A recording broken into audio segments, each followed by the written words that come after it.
Bom dia mais uma vez. Eh, Gostaria de agradecer a oportunidade por estarmos aqui discutindo doutrinas medievais dos transcendentais. Antes de iniciarmos a mesa, gostaria de ler brevemente a justificativa apresentada por nós à coordenação do Congresso. Propomos uma mesa sobre as doutrinas medievais dos transcendentais.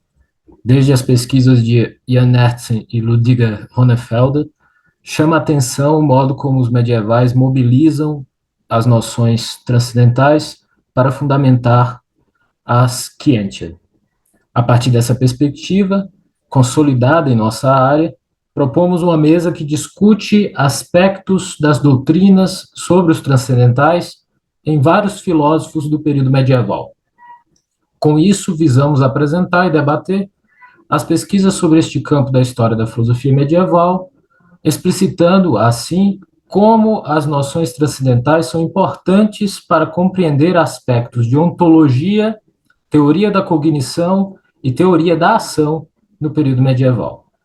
Todos os integrantes que apresentarão nessa mesa pesquisam a temática dos transcendentais e têm por objetivo, por intuito, expor os resultados mais recentes de suas pesquisas no colóquio. Eu seguirei a ordem proposta pelos coordenadores do evento. Então, a primeira apresentação será a minha. Me apresentarei brevemente, porque sou o coordenador da mesa.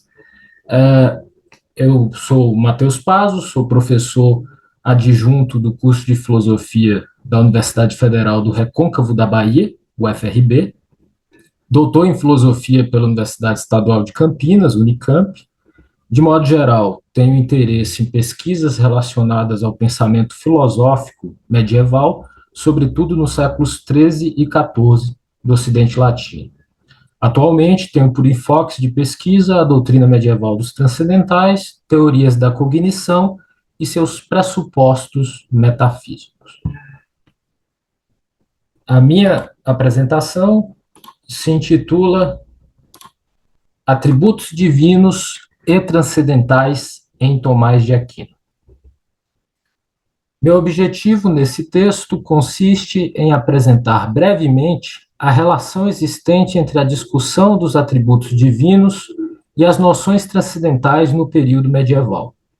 Interessa-me, sobretudo, explicitar que esta relação não é trivial, mas acaba por constituir a maneira com a qual diversos autores medievais lidaram com a questão anterior, que fundamenta a discussão sobre a relação entre atributos divinos e as noções transcendentais, qual seja o problema do subjectum da metafísica, considerada como ciência de princípios gerais. Para tanto, meu texto apresentará sucintamente o modo como Tomás de Aquino responde à relação entre atributos divinos e as noções transcendentais. De acordo com a caracterização histórica apresentada por Hertzen, é possível verificar o início da discussão medieval sobre as noções transcendentais em três autores: Philippe Chanceler, Alexandre de Sales e Alberto Magno. A motivação teórica destes autores pode ser atestada a partir da dificuldade em se definir noções que possuem uma comunidade de sentido, isto é, noções que não possuem apenas um significado e que, aparentemente, recairiam na equivocidade. Noções como bem, uno e verdade pareceriam, assim, difíceis de serem definidas. Nos primórdios da discussão, chama atenção a utilização de alguns expedientes teóricos para lidar com a definição dessas noções. O primeiro expediente teórico seria a discussão sobre o estatuto predicativo dessas noções. A noção de bem, por exemplo, seria apenas um predicado? Caso seja um predicado, corresponderia a uma propriedade essencial ou acidental?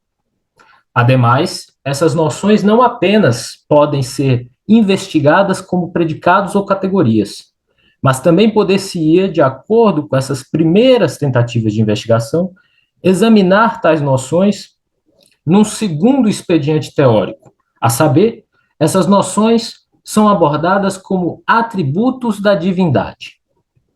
Nesse cenário, surgiu assim a possível confluência de duas respostas. 1. Noções comuníssimas possuem um estatuto de noções gerais, sendo assim consideradas como princípios que devem ser definidos ultrapassando o modelo categorial. E 2.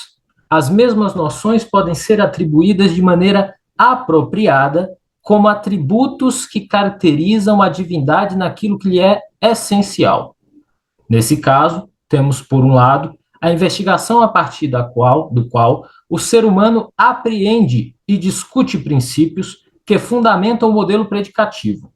E, por outro lado, a investigação que tem por intento estabelecer um conhecimento racional da divindade a partir de suas propriedades essenciais.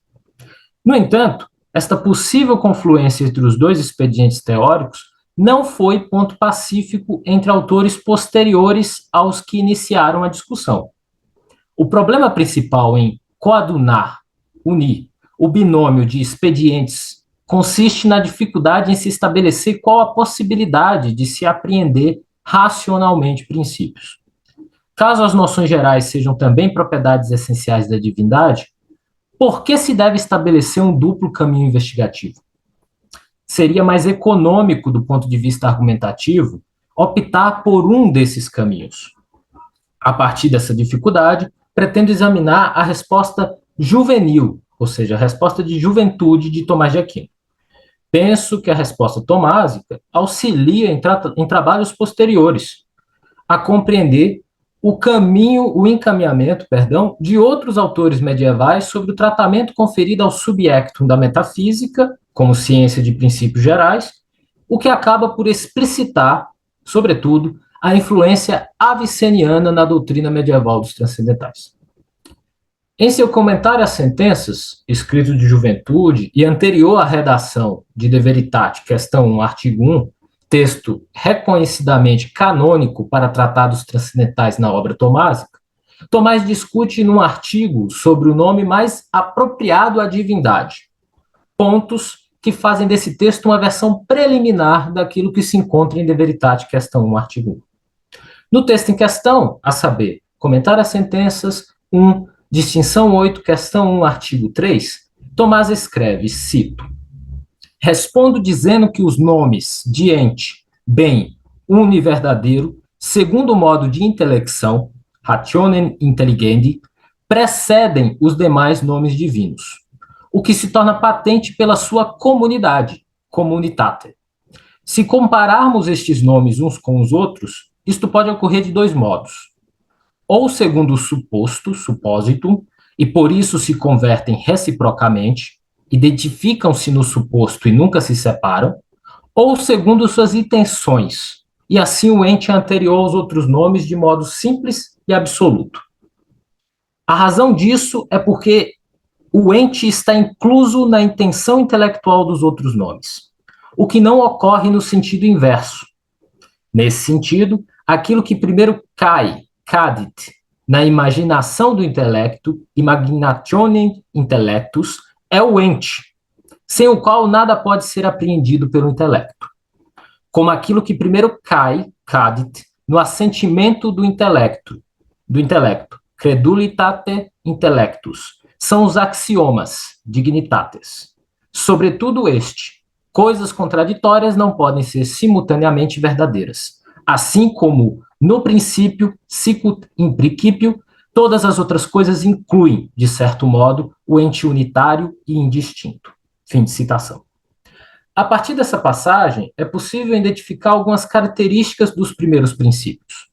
No contexto do comentário às sentenças, é importante destacar que os princípios possuem o estatuto de nomes atribuídos à divindade. São princípios do conhecimento humano, mas, sobretudo, nomes divinos. Essa identificação entre primeiros princípios e nomes divinos gera um problema, na medida em que a apreensão intelectual dos princípios não implica, simplesmente, que os princípios são propriedades inerentes à divindade, uma vez que, de acordo com Tomás, o ser humano não possui o conhecimento quididativo da divindade. Apreender princípios não significa conhecer com certeza aquilo que pertence à divindade. A despeito dessa identificação apressada e pouco sistemática presente nessa passagem, é preciso recordar que Tomás desenvolverá uma posição mais cuidadosa em suas obras posteriores, sobre o problema dos nomes divinos e o conhecimento que o ser humano pode vir a possuir da divindade em seu estado de vida presente. A partir de sua produção intelectual posterior ao comentário às sentenças, é possível reconhecer a preocupação de Tomás em discutir, por um lado, as propriedades transcendentais, isto é, os primeiros princípios, e, por outro lado, refletir sobre as propriedades transcendentes, isto é, o que pertence propriamente à divindade, seus nomes próprios. A solução encontrada por Tomás para distinguir os dois registros de investigação consiste em utilizar-se da noção de participação, e assim sustentar que, do ponto de vista da relação entre a divindade e as criaturas, estas participam da divindade e, por isso, possuem por participação aquilo que é próprio à divindade. Se afirmamos que determinado nome é apropriado à divindade, esse nome deve ser afirmado por participação do ser humano na divindade. Assim, ao se afirmar apropriadamente que Deus é bom, uma vez que a divindade é em si a bondade, deve-se entender que a proposição Sócrates é bom expressa que Sócrates participa da bondade. A participação serve, nesse contexto específico, para justificar o discurso indireto e analógico sobre os nomes divinos e a relação estabelecida entre a divindade e o ser humano. Pois, se há participação do homem na divindade, é possível estabelecer uma relação entre ambos e, por isso, identificar algumas propriedades que podem ser ditas como pertencentes à divindade a partir da investigação de nomes comuns. Feita essa ressalva, retorno ao texto do comentário às sentenças que havia citado.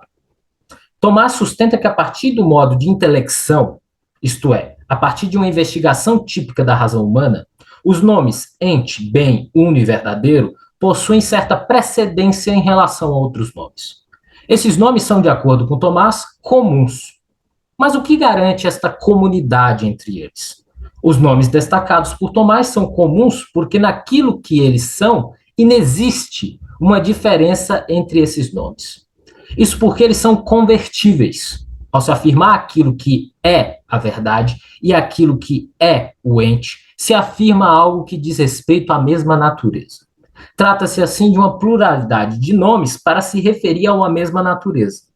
A distinção ocorre tão somente no domínio conceitual e é a partir da investigação sobre essa diferenciação conceitual que é possível verificar o motivo pelo qual o nome ente possui prioridade entre os demais. A prioridade do ente é confirmada pela especificidade desse nome comum. Se analisarmos os demais nomes comuns em busca de suas definições, o que se encontrará são modos distintos de se expressar algo sobre o ente. Em última instância, a comunidade de nomes nada mais é do que a afirmação da comunidade do ente. Por se tratar de modos de se expressar a natureza do ente, esses nomes possuem convertibilidade com o ente. Mas, no domínio conceitual, não há convertibilidade. Isso significa que é necessário apreender algo do ente para se compreender aquilo que os demais nomes significam, isto é, para compreender em que medida os demais nomes são convertíveis ao ente e, portanto, a ele comuns. Nessa medida, é possível afirmar a precedência do nome ente em relação aos outros nomes. A precedência do ente no domínio conceitual serve para outro propósito em comentário às sentenças 1, distinção 8, questão 1, artigo 3. Além de atestar a comunidade própria ao ente pelo exame dos nomes a ele convertíveis, comprova-se que o ente possui, no que concerne ao modo de apreensão intelectual, o estatuto de primeiro princípio. A apreensão do ente torna-se, assim, a condição inicial sem a qual nada mais pode ser apreendido pelo intelecto. É necessário ressaltar uma interessante estratégia de comparação feita por Tomás nesse texto de Juventude. 1. O intelecto apreende primeiro o ente enquanto princípio geral, assim como, 2, há uma apreensão intelectual dos princípios entendidos como axiomas. Essa relação entre a apreensão de princípios gerais, seja como aquilo que é o pressuposto mais geral para o intelecto, seja na apreensão de axiomas, é realizada a partir do uso de expressões que aparentemente soam estranhas a leitores de obras de maturidade de Tomás ou mesmo do texto De Veritate, questão 1, artigo 1. Onde reside o estranhamento conceitual? Tomás afirma, cito, aquilo que primeiro cai na imaginação do intelecto é o ente sem o qual nada pode ser apreendido pelo intelecto. Como aquilo que primeiro cai no assentimento do intelecto são os axiomas, sobretudo este, coisas contraditórias não podem ser simultaneamente verdadeiras. Fim de citação.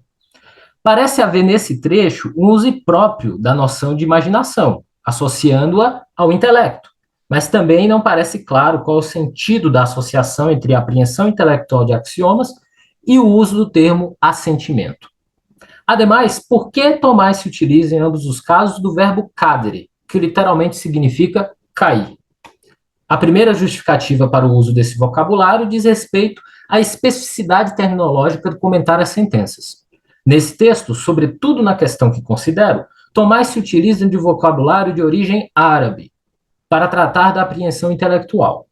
A imaginação, nesse contexto, consiste na apreensão intelectual dos indivisíveis, isto é, a apreensão simples de algo.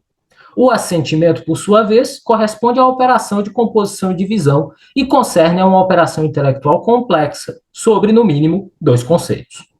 Além da influência árabe no uso das noções de imaginação e assentimento, o emprego do verbo cadre possui uma acepção técnica quando associado à explicação de uma primeira apreensão intelectual, seja no que concerne à operação simples da inteligibilidade dos indivisíveis, seja no que se refere à apreensão de princípios sob o modelo axiomático, denotando a operação própria de apreensão de um princípio geral e fundamental para todo o conhecimento que lhe sucede.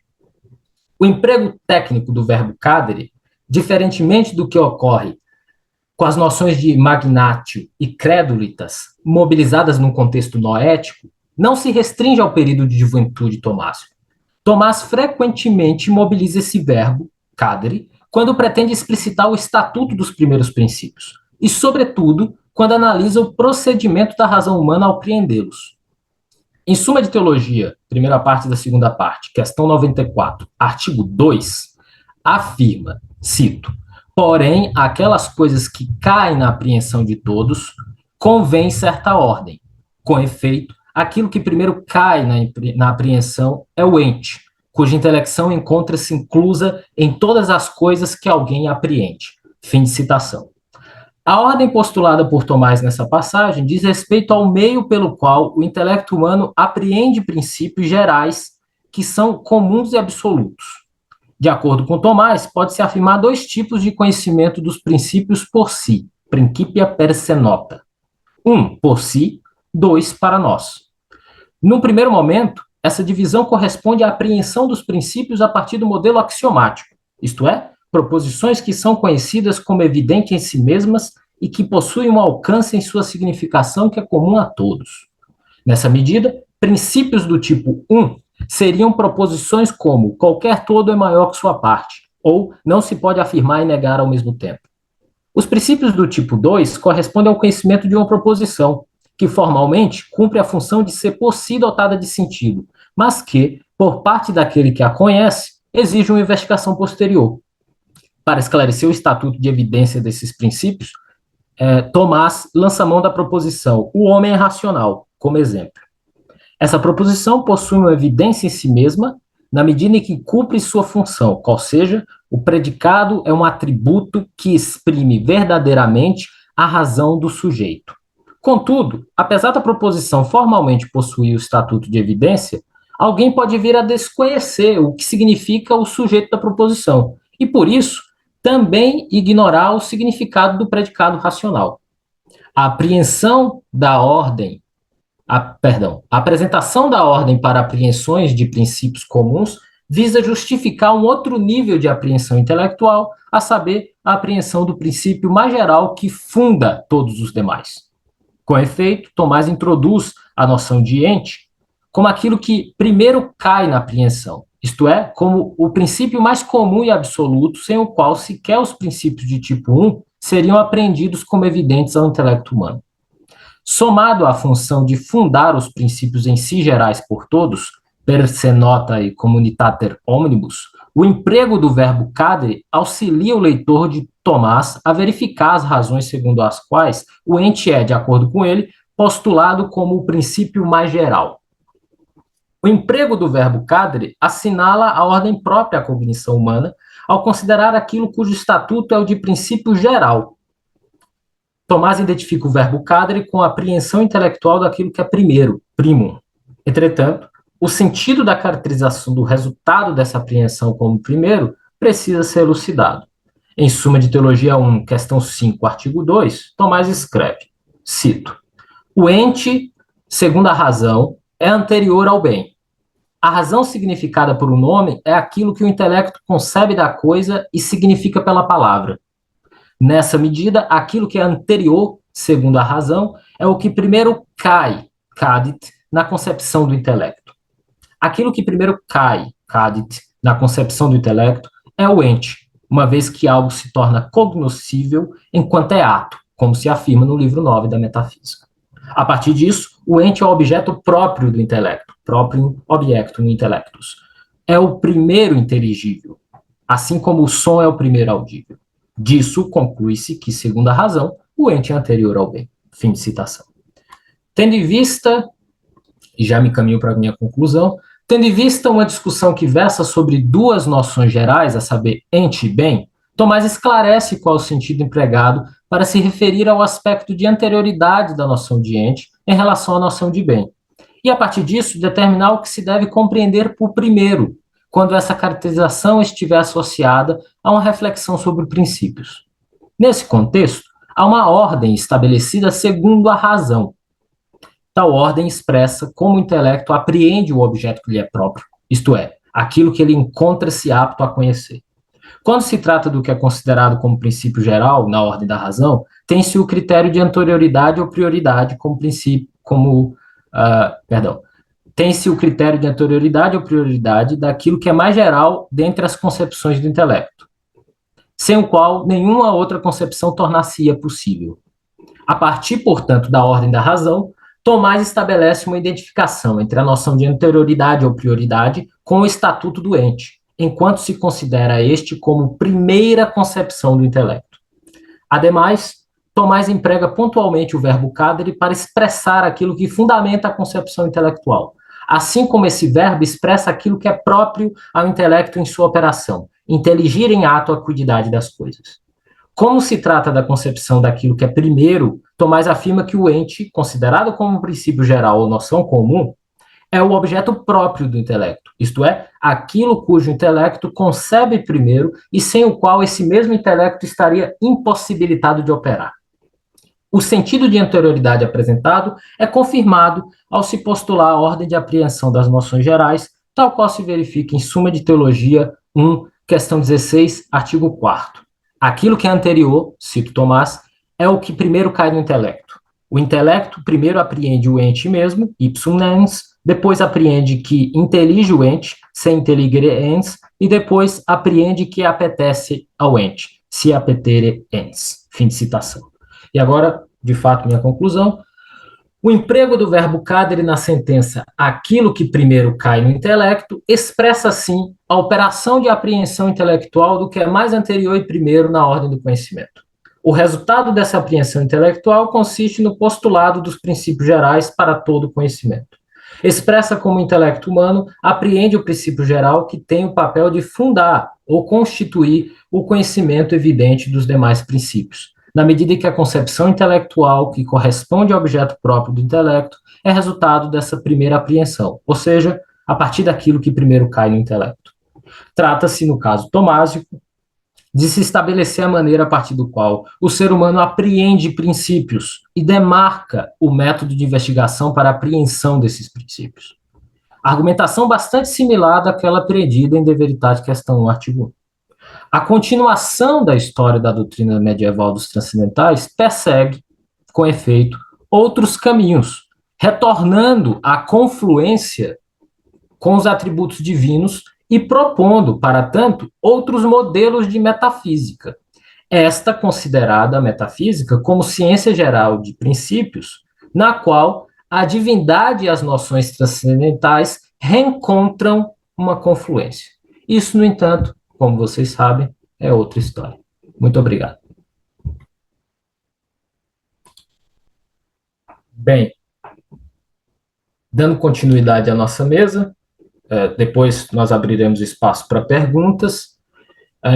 Agora nós teremos a apresentação do professor Márcio Augusto Damin Custódio. O professor Márcio é professor do Departamento de Filosofia da Universidade Estadual de Campinas, Unicamp, desde 2010.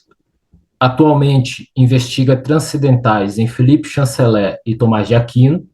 Também pesquisa a influência do Liber de Causis em Tomás de Aquino, bem como trata da recepção da metafísica da escolástica e a oposição ao hilemorfismo no início da modernidade.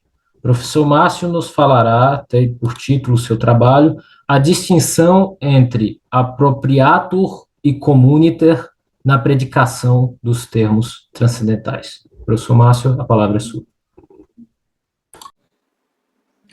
Muito obrigado, Matheus. Obrigado a todos por nos receber nesse evento e nos permitir falar sobre nossas pesquisas acerca dos transcendentais. Eu, de fato, falarei então sobre a distinção entre appropriator e communiter, né, no esclarecimento dos termos transcendentais em Felipe Chanceler. Eu procedo então à leitura do meu texto. O início da Summa de Bono é um texto escrito entre 1225 e 1228, né, de Filipe Chanceler. O prólogo, as questões 1 a 11, né, esse início é apresentado como a ordem da doutrina dos transcendentais na Idade Média, desde o artigo clássico de Henri Poulon, de 1939. O termo transcendência, entretanto, comumente adotado pela comunidade que se dedica ao estudo do autor, não é utilizado por Filipe Chanceler nesse texto, então, que seria a origem da doutrina dos transcendentais para muitos. Filipe prefere o termo comuníssima para nomear o que é primeiro e mais comum, isto é, ens, uno, verum e bonum. Filipe também se vale da expressão prima intentionis, ou simplesmente prima, para referir-se às 4 primeiras concepções do intelecto. Ele deixa claro, em Summa de Bono, questão 2, contra a terceira tese apresentada, que o propósito de seu estudo é esclarecer as noções primeiras e mais comuns, por oposição ao estudo posterior feito pelo filósofo natural que trata da matéria e da forma. Citando um excerto de Filipe, contudo, agora falo do que é comum para compreendermos o ser divino, que é sem matéria, e o racional e o moral. Fim de citação.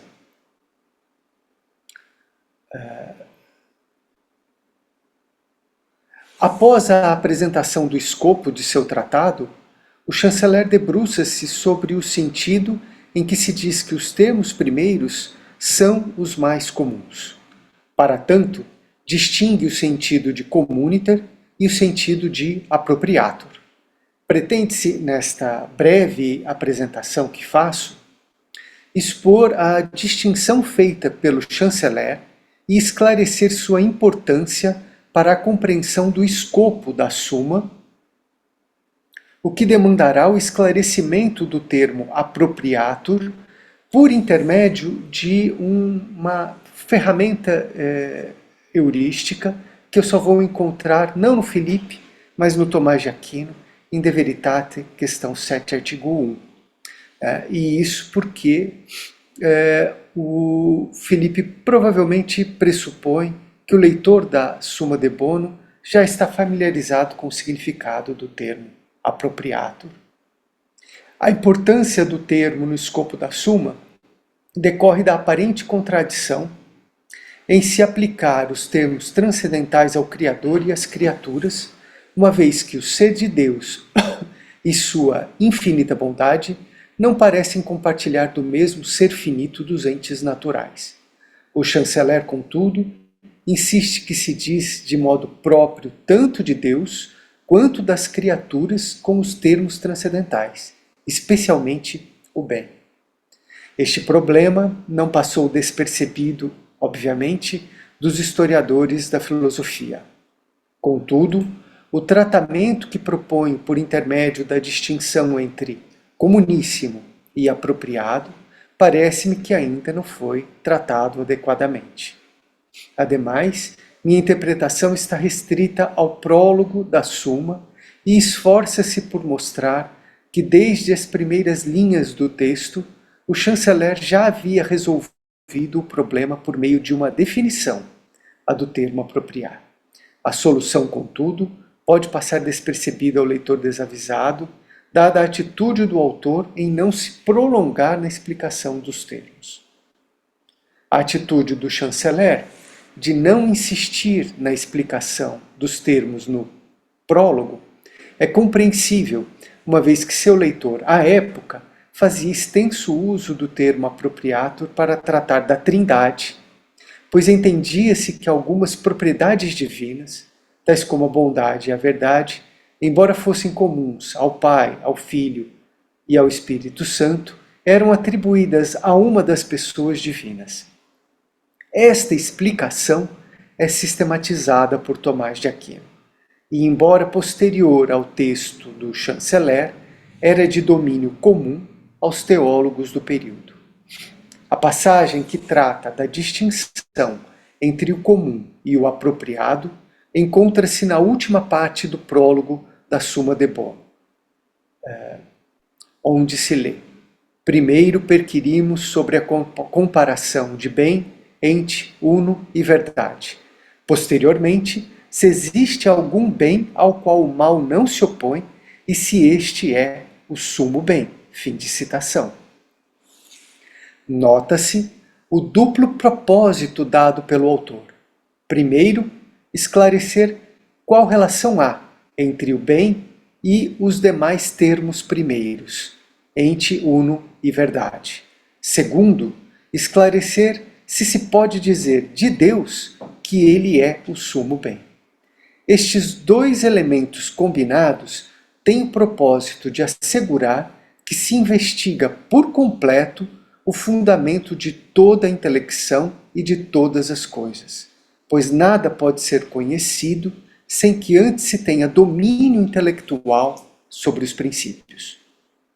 O chanceler ilustra a necessidade de se investigar primeiro os princípios com passagem das Escrituras na qual se lê que a prata tem como princípio seus veios, enquanto o ouro tem lugar onde é fundido.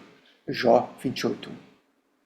Ou na sequência do parágrafo, lê-se a interpretação da passagem, segundo a qual a prata diz respeito ao que é próprio do intelecto e que é obtido pela perfeita especulação intelectual, assim como também pode ser obtido por fé, ao passo em que o ouro diz respeito ao saber prático, dado por caridade ou obtido pela perfeita prática do intelecto e dos afetos.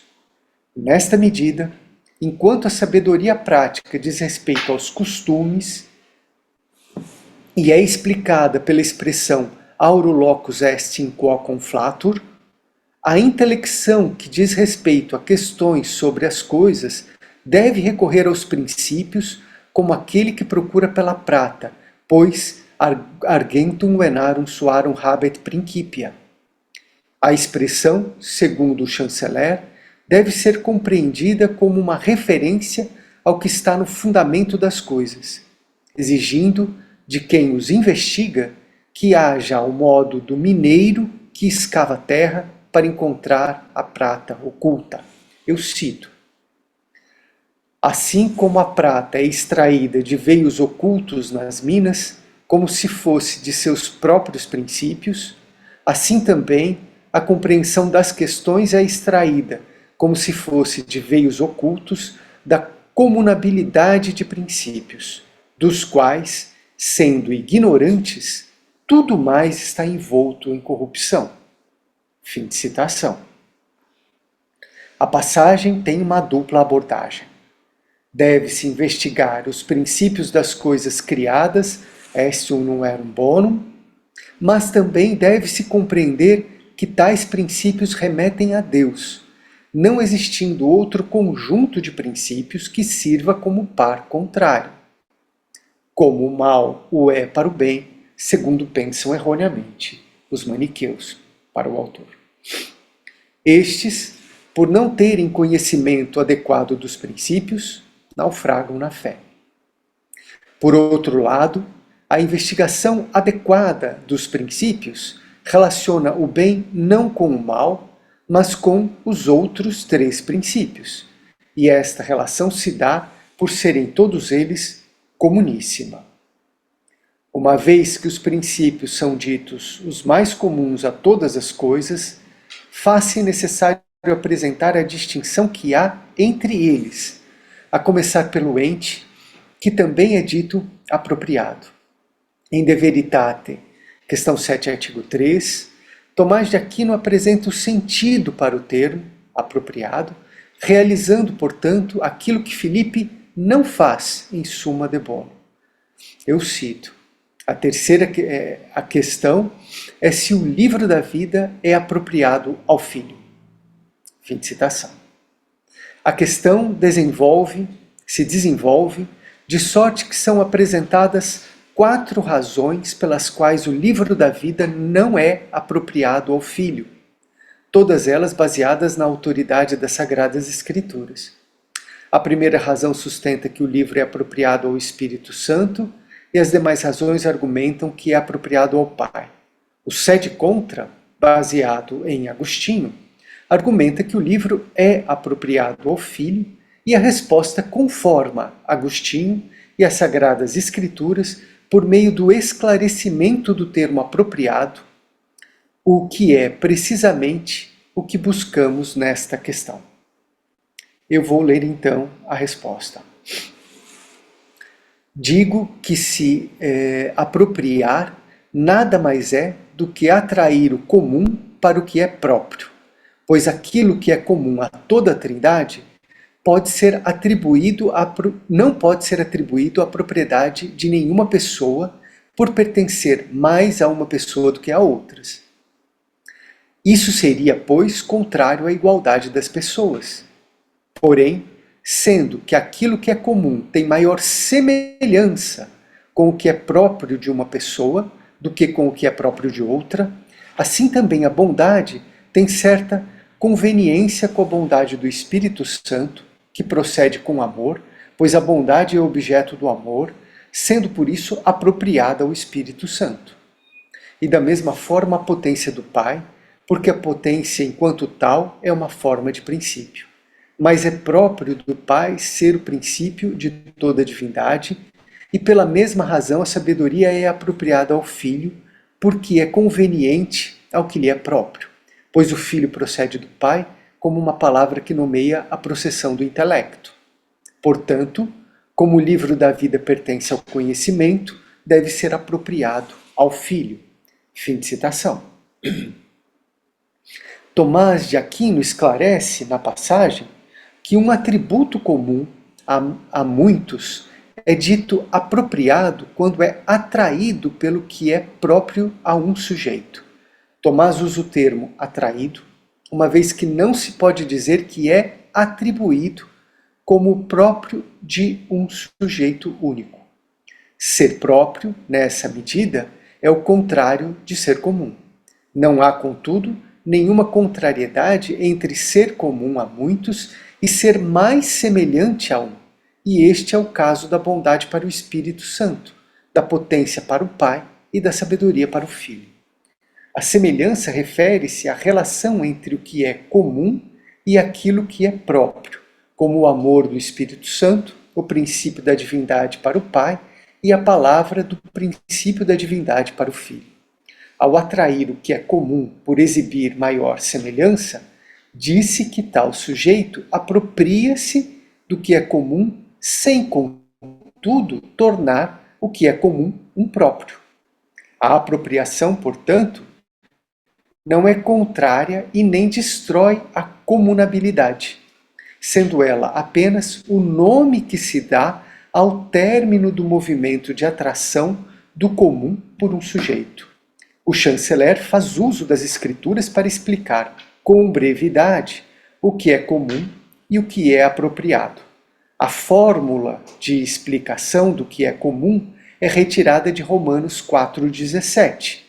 Ele chama para as coisas que são as que não são. E a explicação de apropriado é extraída de Êxodo 3,14. Eu sou quem me enviou. A distinção entre o mais comum e o apropriado, aplicado aos termos primeiros, não recebe maiores tratamentos no prólogo. Ela, contudo, é central para que o chanceler possa tratar da apropriação dos termos transcendentais por Deus e pela criatura.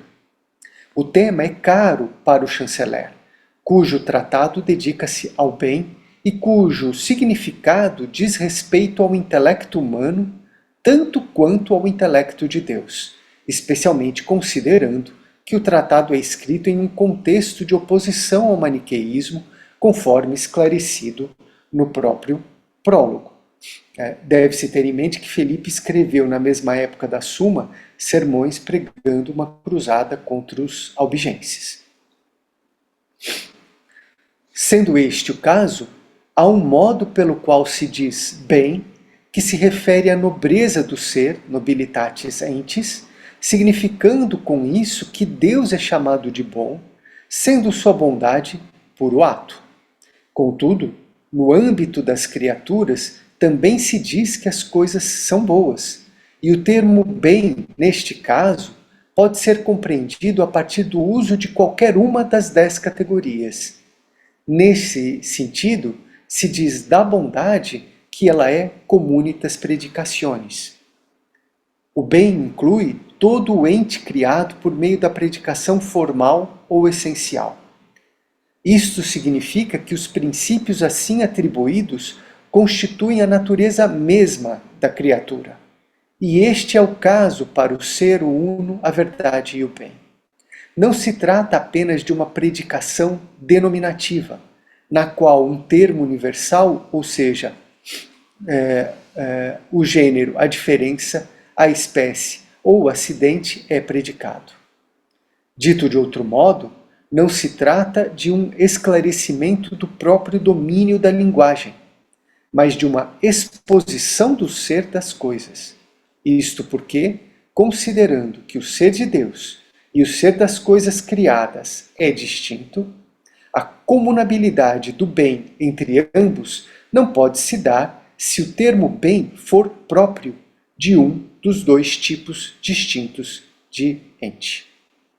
A noção de apropriação é, então, utilizada pelo chanceler para esclarecer como o bem e os demais termos transcendentais são ditos de Deus e das criaturas, sendo que o bem se assemelha mais a Deus e, nessa medida, é atraído por ele, ocorrendo como resultado dessa atração a apropriação.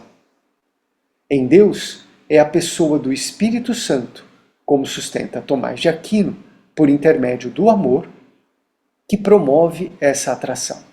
Isto, contudo, não impede que o bem seja comum à criatura, embora não seja semelhante a ela, uma vez que ela, criatura, nunca se encontra plenamente em ato.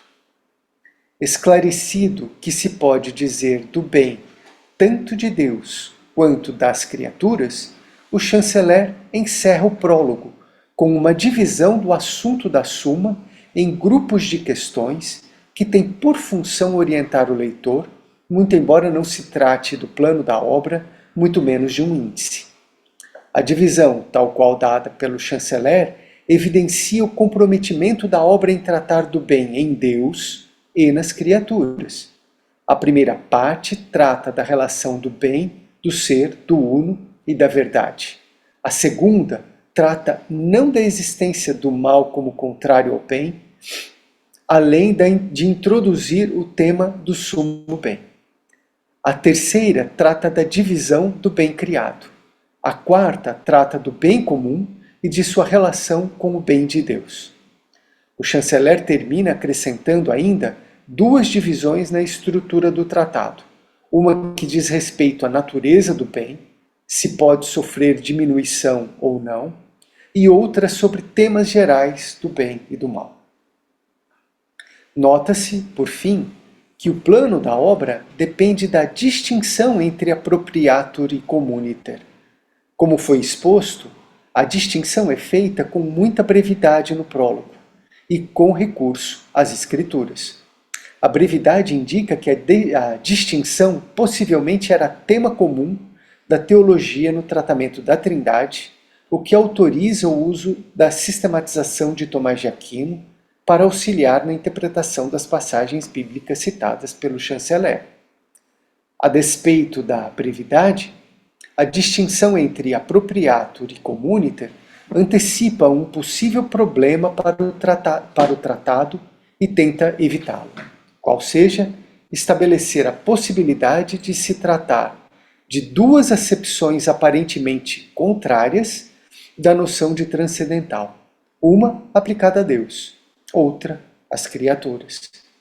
O tema é tratado pelo chanceler em função da noção de bem e a contradição se desfaz por meio da concepção de apropriação. Muito obrigado. Muito obrigado, professor Márcio. Agora, passamos à terceira apresentação de nossa mesa, que será feita pelo Carlos Eduardo Maculan. Ele é bacharel em Direito pela Universidade do Estado de Minas Gerais, campus de Passos, mestrando do programa de pós-graduação do IFISH Unicamp, Instituto de Filosofia e Ciências Humanas da Universidade Estadual de Campinas, sob a orientação do professor Dr. Márcio Augusto Dami Custódio, e ele é membro do grupo de pesquisa Metafísica e Política da Unicamp e bolsista CAPES.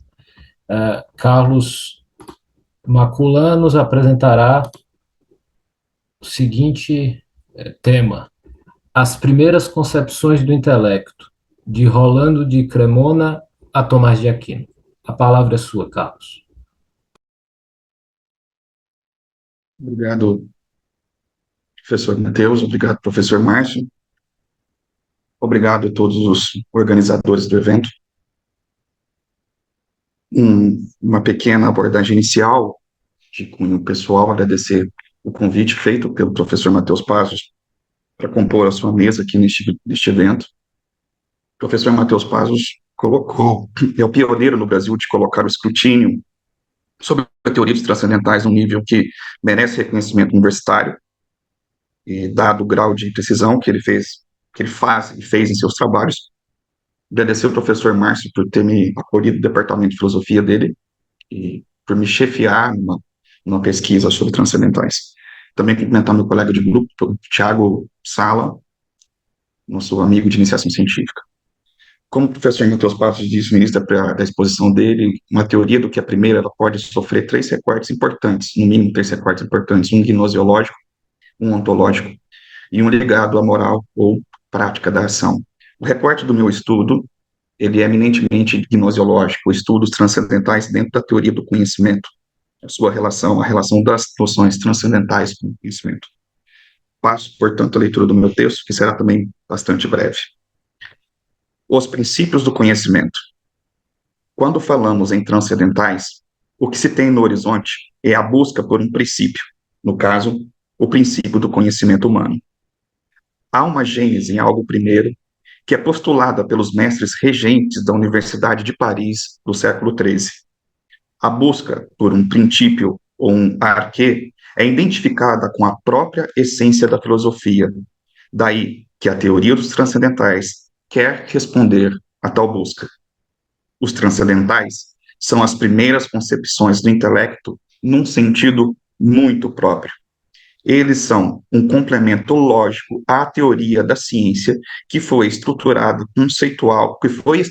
conceitual da escolástica no período em análise. Ciência é um hábito que é produzido por demonstração, e o que é cientificamente conhecido são as conclusões do silogismo demonstrativo. Se não houver a estagnação do processo demonstrativo em algum princípio indemonstrável, o processo iria ao infinito. Logo, não se alcançaria um princípio. Em seu sentido mais próprio, o infinito é aquilo que, por natureza, não pode ser percorrido, pois o infinito é o mesmo que o intransponível. O alcance de um princípio é, ipso facto, o estabelecimento de um fundamento para a estrutura científica. Tal fundamento é per se notum, ou seja, evidentíssimo, e no qual o intelecto poderá estabelecer todas as demais concepções. Os mestres regentes de Paris darão a tais princípios evidentíssimos os nomes de prima intentionis, Filipe o Chanceler, prima impressiones, Alexandre de Reis ou de Ales, para quem preferir, conditiones entes nobilissime e generalissime, Boaventura, primum intelligibile, novamente Alexandre de Reis e Tomás de Aquino, prima Alberto Magno e prime conceptiones intellectus, Tomás de Aquino. O primeiro momento que as primeiras concepções transcendentais aparecem no estudo formalizado na Universidade de Paris se dá, provavelmente, por Rolando de Cremona. Em suas Questiones Magistri Rolandi super quarto libro sentenciarum, onde, usando pela primeira vez o nome Transcendentibus, fará sua aplicação dos 5 conceitos que ele examina como os mais gerais na ordem do ser, e que são eles: ente, uno, verdadeiro, algo e coisa. Rolando trata que o verbo latino creare, quando aplicado a ações divinas, dá significado ao que é criado em geral, creatum generale, e que tal condição geral pode ser expressa pelo que é transcendentibus. Seguidamente, na linha do tempo, a Felipe, o chanceler, e sua Summa de Bono, onde o autor irá estudar o que é o bom, o que é o bem. As primeiras concepções recebem do chanceler parisiense o nome de primeiras intenções, prime intentiones, colocando as demais intenções numa ordem de extensão e compreensão com outras noções tão extensas e gerais quanto o próprio bem, objeto de seu estudo. Felipe dirá que tais intenções, que não recebem o nome de transcendentais na Summa de Bono, estão no fundamento de todo conhecimento. E o intelecto que não conhece tais princípios naufraga, naufragaverunt rationem principiorum ignorantes. O elenco desses princípios dado por Felipe é descrito na Summa de Bono, questão 9. Ens et unum et verum et bonum sunt prima impressiones simplicis dicuntur, quia non est ant ipsias inque fiat resolutio. Ou seja, o ente, o uno, o verdadeiro e o bem são primeiros. As primeiras intenções são ditas simples, porque não há antes delas no que se faça a resolução. Felipe está a dizer, portanto, que na resolução do conhecimento há algo primeiro, e tal algo primeiro são as primeiras intenções do intelecto. Um ano após a Summa do Bem, a Summa de Bono, começa a ser editada a inacabada Suma Teológica de Alexandre de Reis e seus companheiros franciscanos, por volta de 1231, na qual se discutirá o uno, o verdadeiro e o bem. A Suma Teológica de Alexandre de Reis, ou Summa Fratris Alexandri, em seu primeiro tratado, pretende estabelecer a divisão entre teologia das Sagradas Escrituras e a filosofia primeira, ou teologia dos filósofos. A matéria da teologia é a substância divina como revelada por Cristo, enquanto a matéria da metafísica, ou filosofia primeira para Summa Hallensis, trata da mesma substância divina, mas com uma ressalva importante, desde que a substância divina seja concebida como o primeiro ser do qual todas as coisas são dependentes. Deus é o ser do qual todos os entes dependem. Por isso, a Summa Hallensis tratará dos transcendentais sob o nome de primeiras impressões, prime impressiones, nas questões 13, 14, 15, 17 e 18 da Prima Pars. Elencando ao todo 4 primeiras impressões, que são ente, uno, verdadeiro e bom, o texto as vinculará diretamente a Deus, pois todas as primeiras impressões derivam do ente e se relacionam umas com as outras segundo a relação com a causa divina, segundo relatione esse eorum ad divinam causam. Por isso, são ditas em relações à unidade divina, à verdade divina e à bondade divina. Já com Alberto Magno e seu De Bono, escrito por volta de 1246, o bem é tratado como uma noção comum, secundo comune intentione boni. Justamente na primeira parte se tem a divisão dos temas da seguinte forma: 1. O que é o bem? 2. Sobre a comunidade da noção de bem. 3. Sobre a comparação entre o bem e o ente, que por sua vez se subdivide em A, se o bem é convertível com o ente, e B, se tudo que é ente é bom na medida em que é. E por fim, a quarta subdivisão, sobre a comparação entre o bem e o verdadeiro.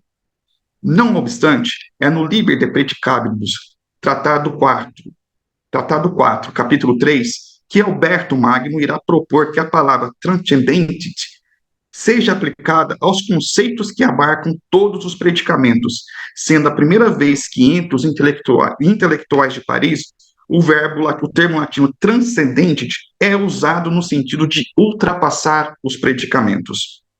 A explicação que Alberto Magno dá sobre os transcendentais é exemplarmente sintética.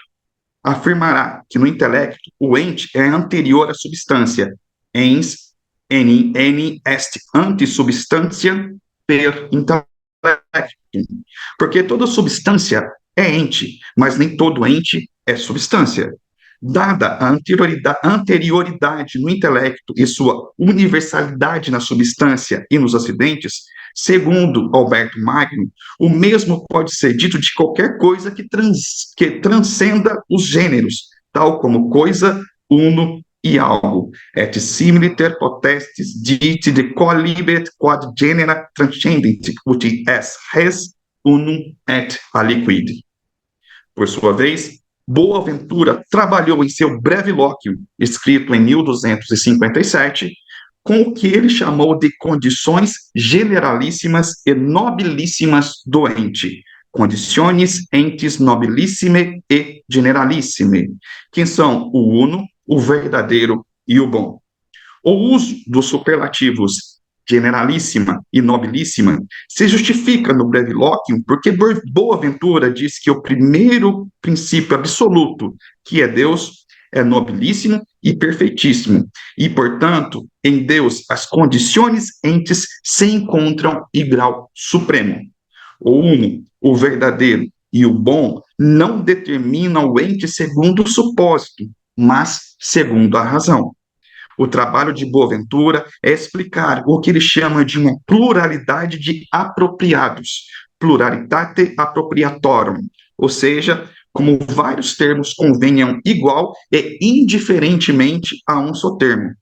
Para tanto, o autor usará da sua analogia entre as três pessoas da Santíssima Trindade e as condições do ente. Dessa forma, é dito que Deus Pai apropria-se da unidade, que o Deus Filho apropria-se da verdade e Deus Espírito Santo apropria-se da bondade.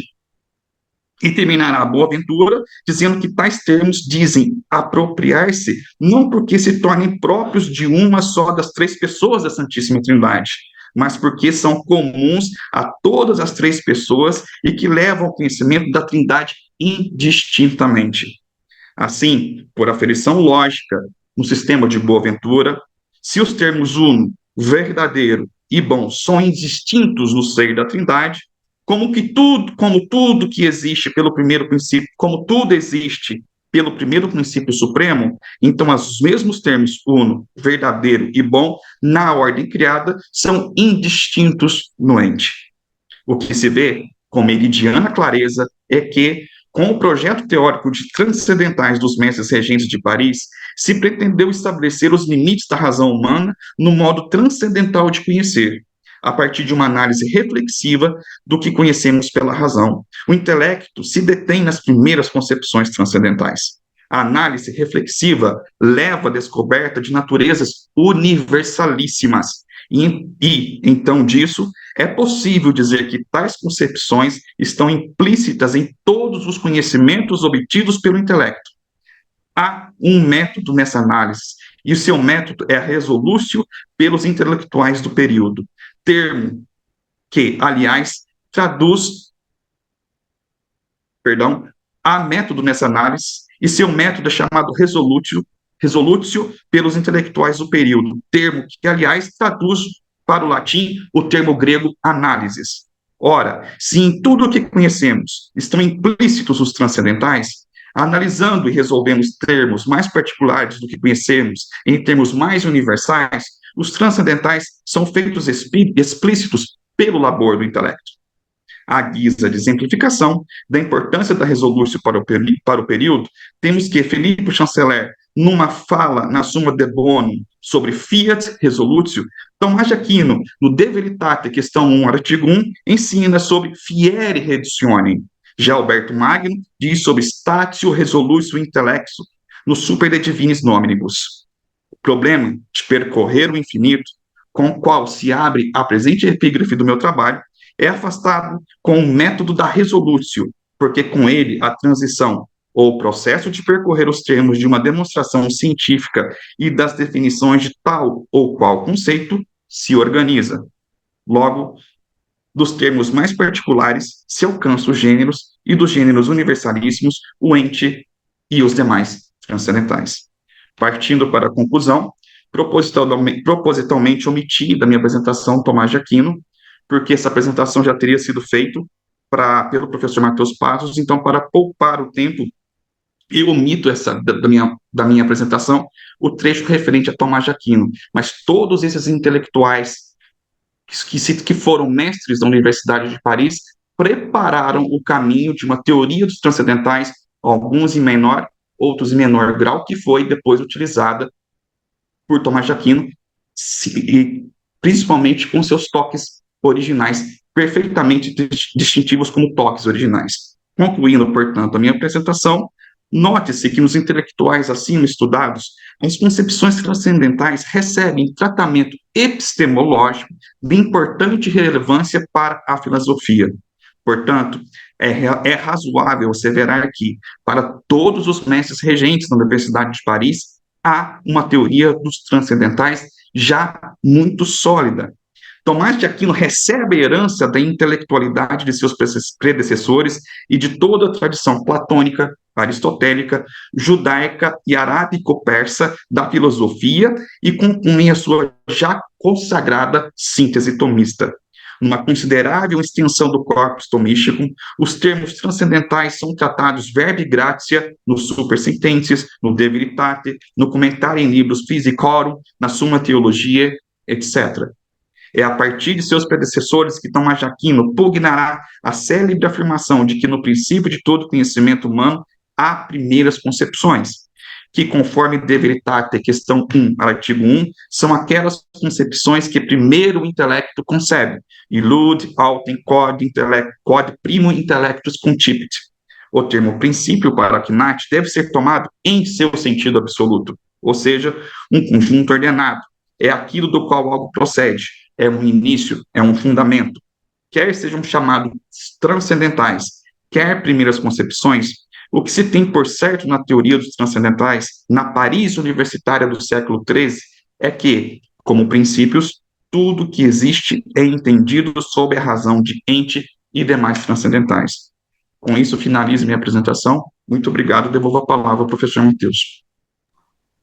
Obrigado, Carlos. Agora passamos à última apresentação da nossa mesa. Será feita pelo Tiago Alcover Sala. Tiago é graduando em bacharelado e licenciatura em filosofia pelo Instituto de Filosofia e Ciências Humanas da Universidade Estadual de Campinas, Unicamp. e bolsista de iniciação científica pelo Conselho Nacional de Desenvolvimento Científico e Tecnológico, CNPq, com o projeto O Bem e seu Aspecto Transcendental Relacional, concluído em 2023 e orientado pelo professor Dr. Márcio Augusto D'Amico Custódio. Membro do grupo de pesquisa em metafísica política, coordenado também pelo professor Márcio, onde desenvolve uma pesquisa na área de História da Filosofia, com ênfase em filosofia medieval, focada na doutrina medieval dos transcendentais em Tomás de Aquino. Tiago nos apresentará o texto intitulado Sobre o que é primeiro na ordem cognitiva e da influência de Avicena. A palavra é sua, Tiago. Olá, bom dia. Gostaria primeiro de agradecer a organização do evento, a oportunidade de estar aqui presente, a todos e todas que estão presentes.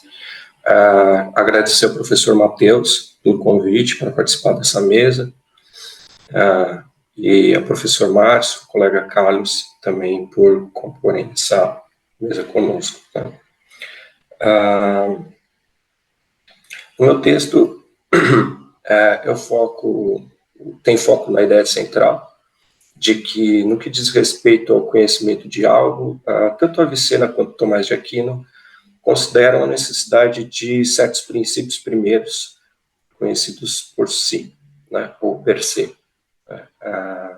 Pretendo também apontar aqui uma certa influência de Avicena no que diz respeito à investigação medieval, mais particularmente o exemplo que eu utilizo é o exposto por Tomás, né, no De Veritate 1.1, sobre aquilo que é primeiro na ordem cognitiva, ou seja, sobre aquilo que é primeiro na ordem imaginativa, da imaginação, né, ou na ordem conceitual, né, a formação dos conceitos.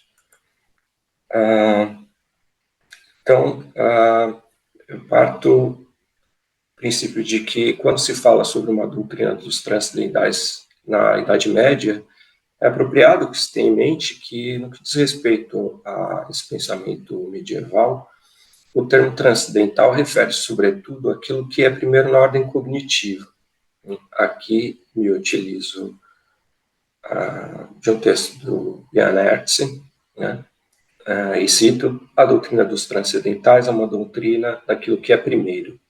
Embora a investigação sobre aquilo que é primeiro seja tão antiga quanto a história da filosofia, a própria história, a própria filosofia, o que confere um caráter distintivo à investigação medieval é que ela está focada naquilo que é primeiro na ordem cognitiva. A partir disso, o termo transcendental aqui designa, sobretudo, as primeiras noções concebidas pelo intelecto, prima conceptionis, ou os primeiros prima, na ordem cognitiva.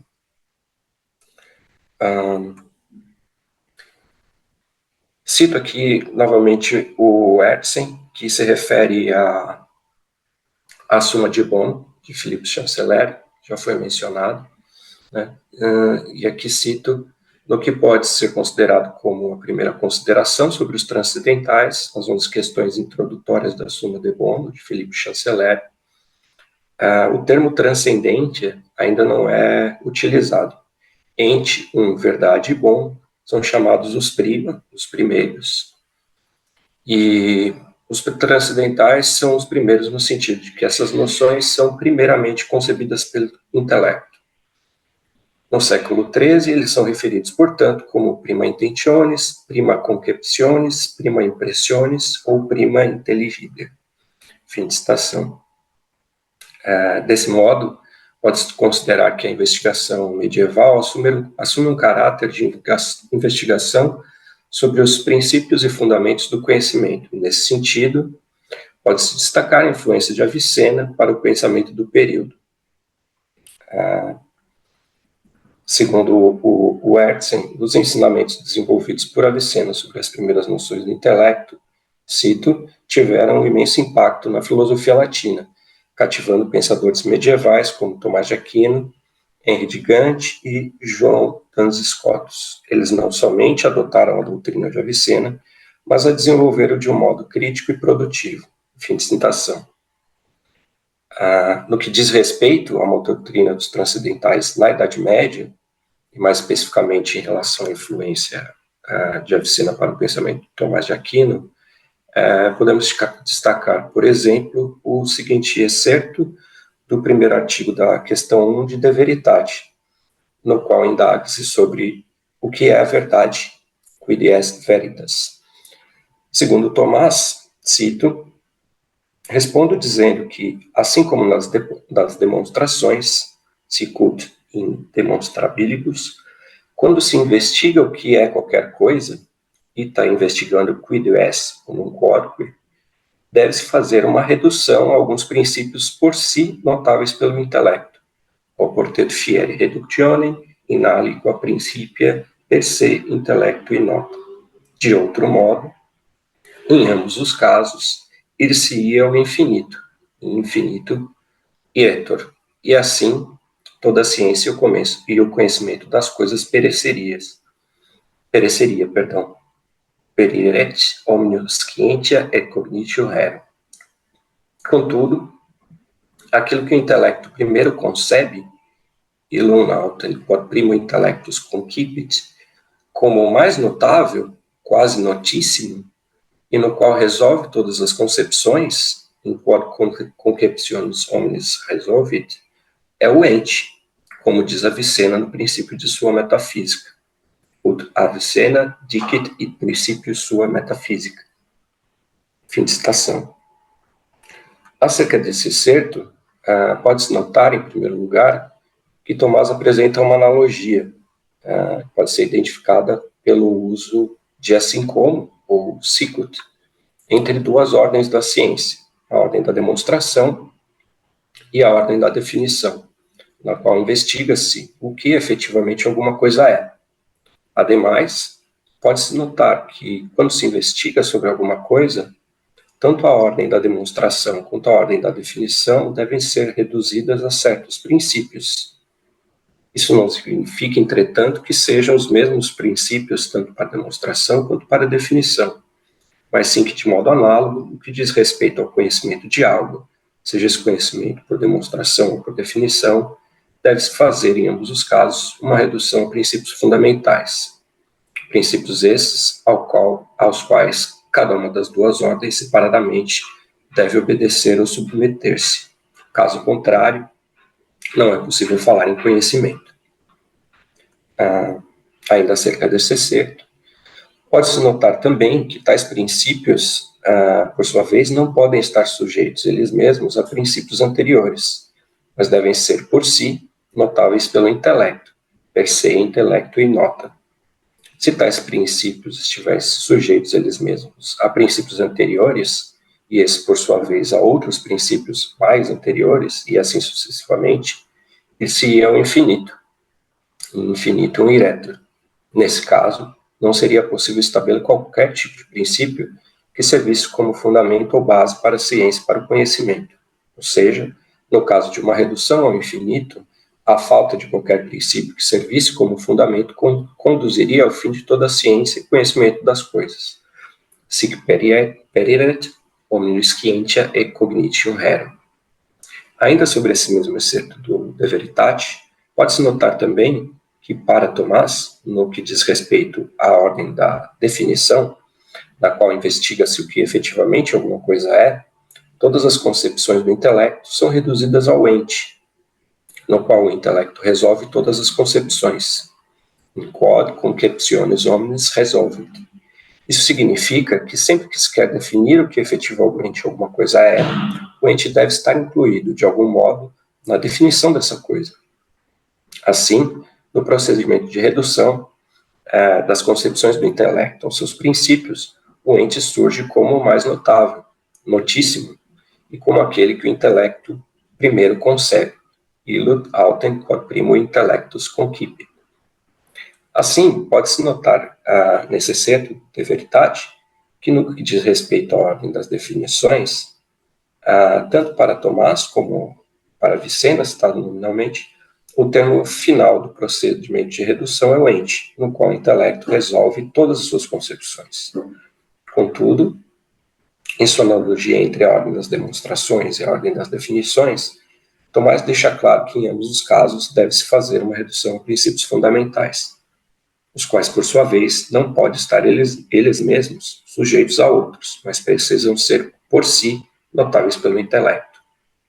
Na medida em que esses princípios não estão eles mesmos sujeitos a princípios anteriores, e esses, por sua vez, a outros mais anteriores, e assim sucessivamente, impede-se aquela redução ao infinito que levaria ao fim de toda a ciência e todo o conhecimento das coisas.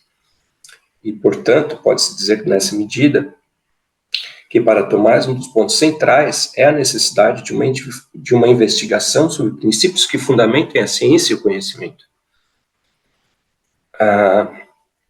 O passo a seguir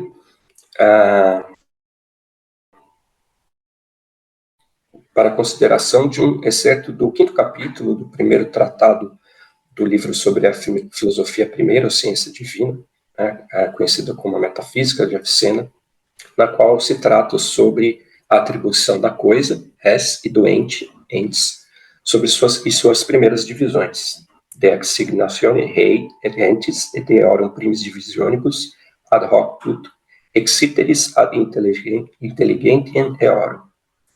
Cito Avicena.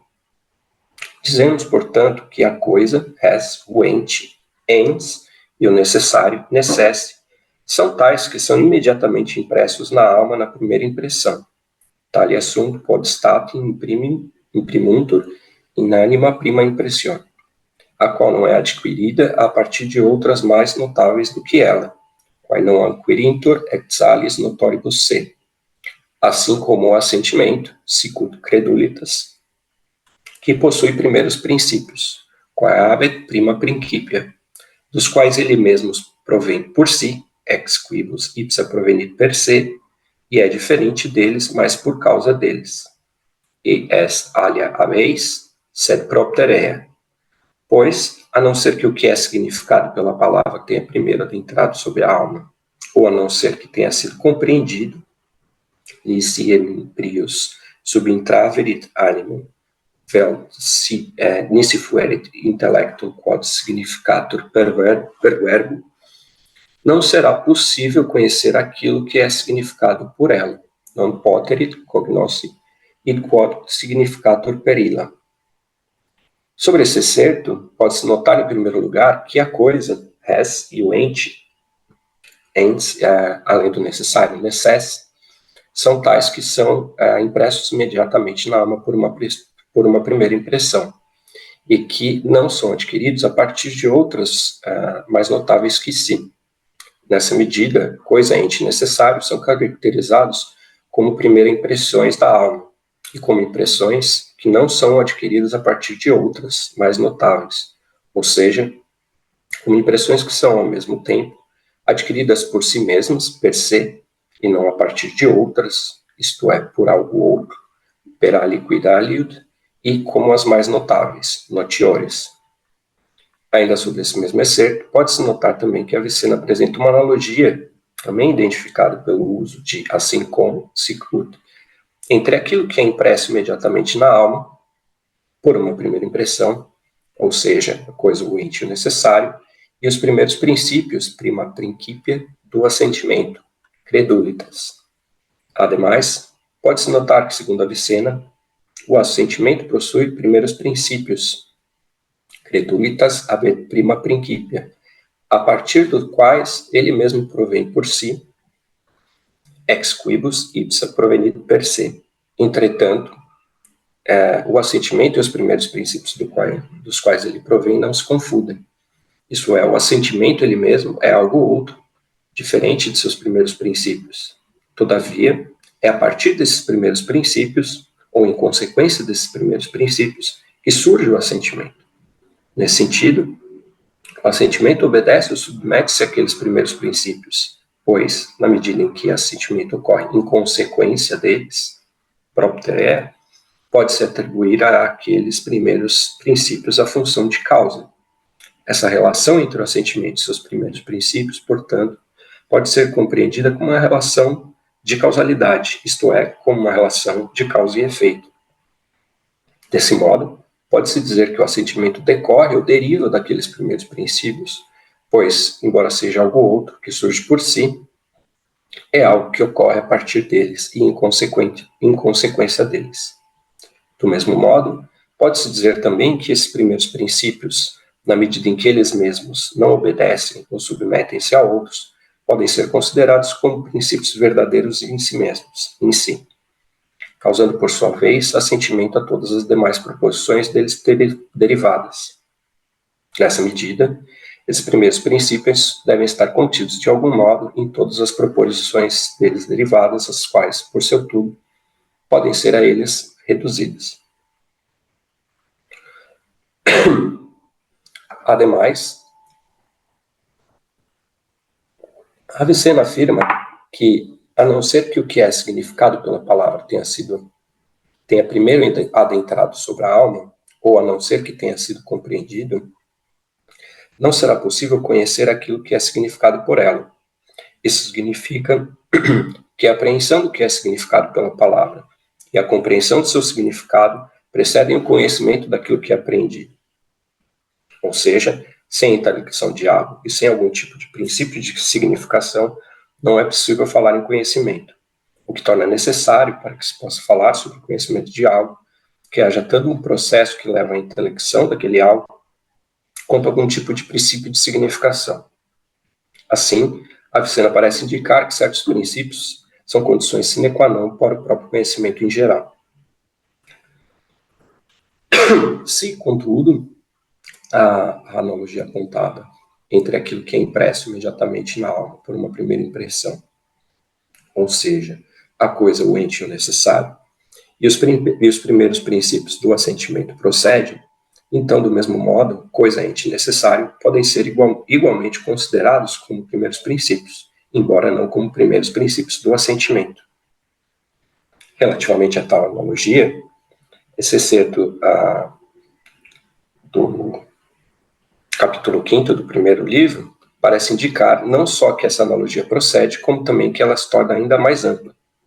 Similarmente, cito Avicena, na imaginação são muitos os que são princípios do imaginar, os quais são imaginados por si. Fim de citação. Logo, percebe-se que, na verdade, Avicena procura realizar uma analogia, identificada pelo uso do termo similarmente, similiter, entre os primeiros princípios do assentimento, credulitas, e os primeiros princípios da imaginação, imaginatio. Os primeiros princípios do assentimento, nesse caso, são dados como certo, e, portanto, o primeiro termo da analogia, isto é, o assentimento, tem a função de justificar o segundo termo, isto é, a imaginação.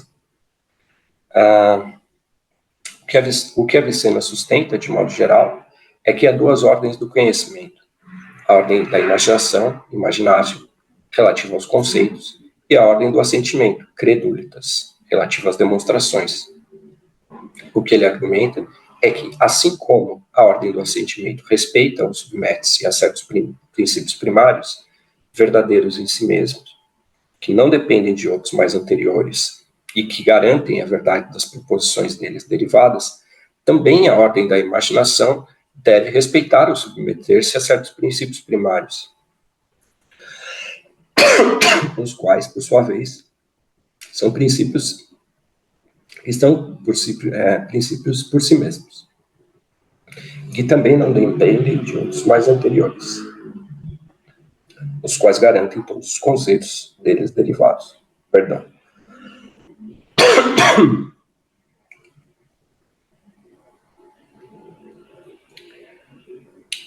Segundo Hertzen, Avicena não explica os termos assentimento, do árabe tasdik, ou credulitas na tradução latina, e a imaginação, tasavvur, ou na tradução latina, imaginatio.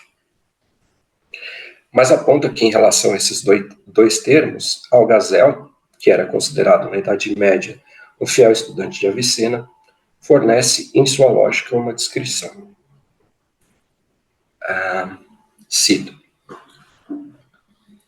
as duas primeiras partes da ciência, de acordo com a qual a ordem da credulitas concerne ao domínio das proposições, e a ordem da imaginatio aquela dos conceitos. Fim de citação. A partir dessa explicação, pode-se dizer que, para Avicena, a ciência divide-se em dois ramos principais, um que diz respeito à ordem do assentimento e outro que diz respeito à ordem da imaginação. O assentimento, por sua vez, compreende questões relativas às proposições. Já a imaginação compreende questões relativas aos conceitos. Assim, percebe-se que, para Avicena, na ordem do assentimento, aquela que compreende questões relativas às proposições, há certos princípios que são adquiridos por si mesmo, pois não dependem de outros anteriores. Toda a cadeia de proposições, portanto, decorre a partir desses primeiros princípios do assentimento. Consequentemente, esses princípios devem estar contidos, de algum modo, em todas as proposições subsequentes, e, portanto, essas proposições subsequentes podem ser reduzidas àqueles primeiros princípios. Similarmente, na ordem da imaginação, que compreende questões relativas aos conceitos, há certos princípios que são adquiridos por si mesmos, e também não dependem de outros anteriores. E toda a cadeia de conceitos, portanto, decorre a partir desses primeiros princípios. Consequentemente, esses princípios primeiros da imaginação devem estar contidos, de algum modo, em todos os conceitos subsequentes, e, portanto, esses conceitos subsequentes podem ser reduzidos àqueles primeiros princípios, e neles resolvidos.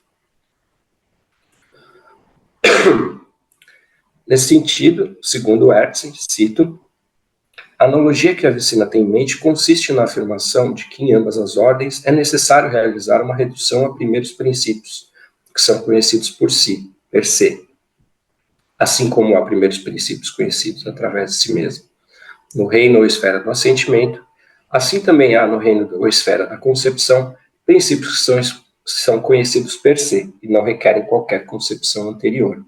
Fim de citação. A partir dessa analogia entre o reino ou esfera do assentimento e o reino ou esfera da imaginação, Avicena transporta uma estrutura finita de ciência, presente já no reino ou esfera do conhecimento demonstrativo, desde os tempos de Aristóteles, também para o reino ou esfera do conhecimento conceitual e definicional. Se não fosse assim, isto é, se no que diz respeito aos assuntos conceituais não houvesse certos princípios, ou seja, se para todo imaginado ou para toda concepção fosse exigido que outra imaginação ou outra concepção devesse precedê-la, então essa falta de princípios conduziria ou a uma regressão infinita ou à circularidade. Em ambos os casos, não seria possível falar sobre conhecimento das coisas. Ou seja, sem esses princípios, não há conhecimento e, por consequência, não há ciência. Com isso, Avicena parece indicar que, quando se investiga algo, assim como se deve fazer uma redução a certos princípios por si notáveis pelo intelecto, principia per se, intelecto e nota, também na ordem do assentimento, credulitas, que diz respeito ao domínio das proposições, também deve-se fazer uma redução a certos princípios por si notáveis pelo intelecto, principia per se, intelecto e nota, na ordem da imaginação, imaginatio, a qual diz respeito ao domínio dos conceitos. De outro modo, em ambos os casos, ir-se é infinito ou a circularidade. E agora concluo.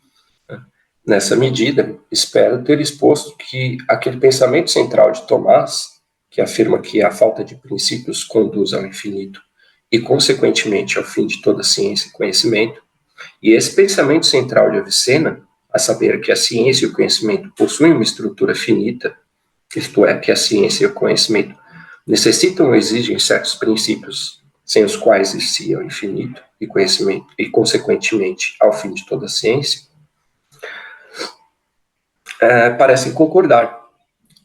Do mesmo modo, espero ter exposto que, no que concerne a ciência e ao conhecimento, tanto Avicena quanto Tomás apontam para a necessidade de uma redução e de uma submissão a certos princípios primeiros, conhecidos per se, e que, portanto, tanto Avicena quanto Tomás apontam para a necessidade de uma investigação sobre aquilo que é primeiro na ordem cognitiva. Muito obrigado.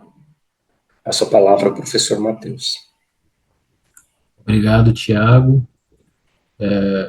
Agora, quem desejar Nós temos a opção de perguntas via chat ou podem levantar a mão e se utilizar do recurso do abrir o microfone para fazer perguntas aos participantes.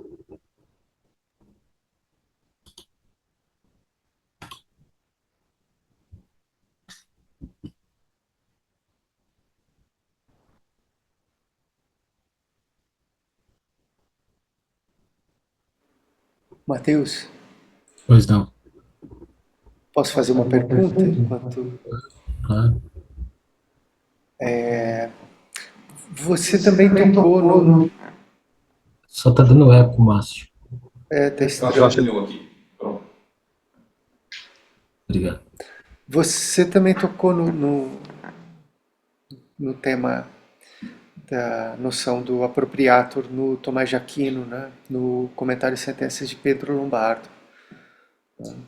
E eu fiquei me perguntando, e depois explicou como o Tomás resolve a relação entre transcendentais e transcendência por intermédio, ou separa, né?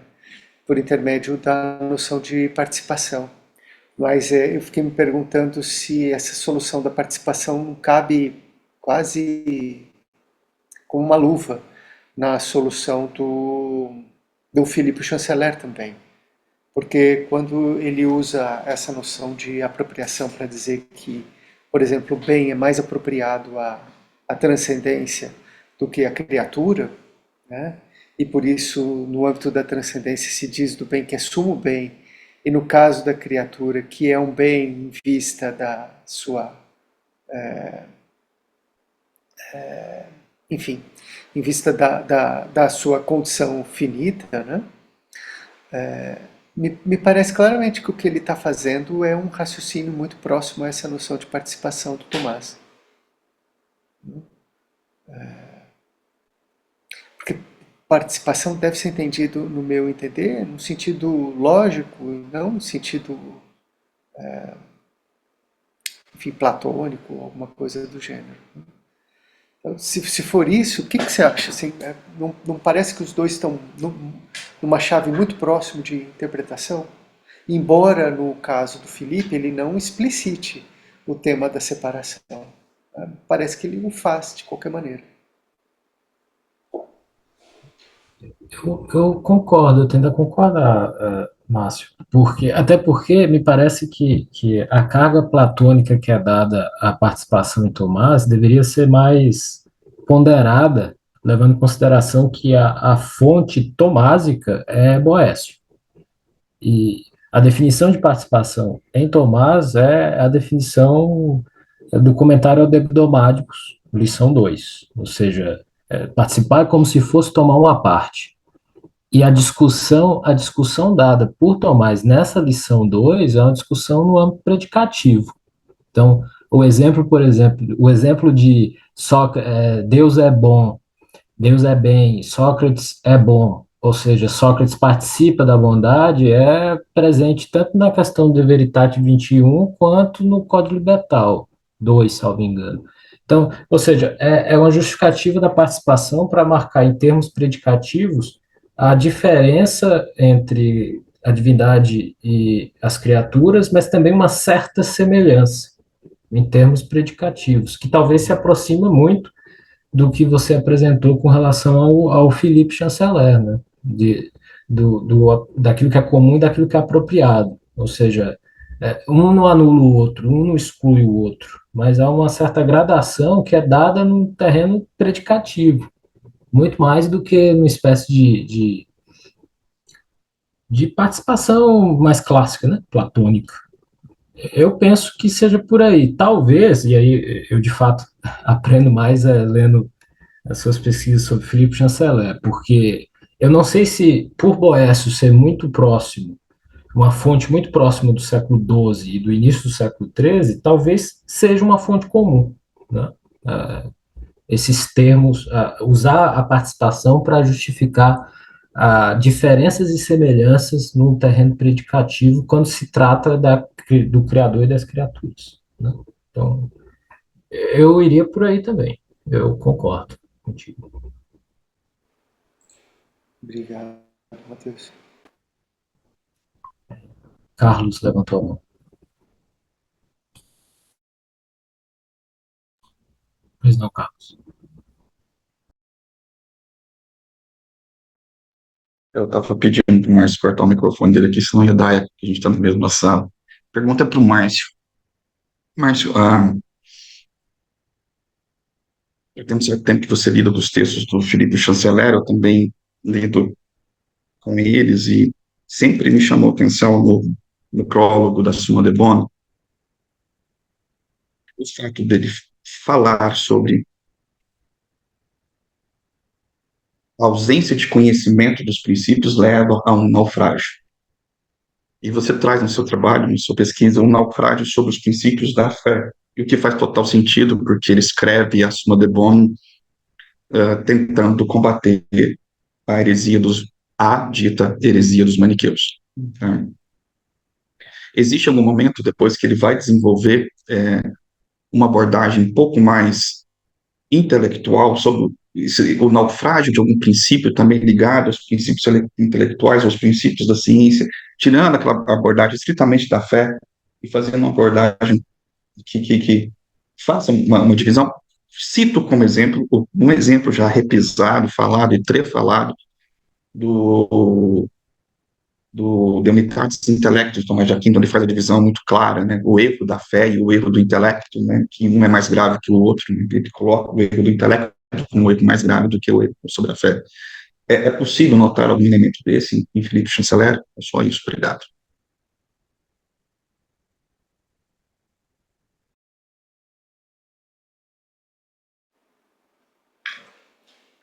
Carlos, assim, eu não saberia te especificar exatamente as questões dos artigos agora, né? Mas a segunda parte da Suma de Bono, chamando de segunda parte da Suma de Bono, é depois da questão 17, se não me engano. Questão 18 em diante, acho que é isso. Que ele vai tratar do mal, não como contrário ao bem, mas como um existente contrário ao bem, ali, e ali ele introduz a noção de sumo bem. Nesse momento, eu acho que ele retoma esse tratamento, essa discussão. Então seria, deixa eu só conferir aqui, mas acho que seria a partir do artigo, da questão...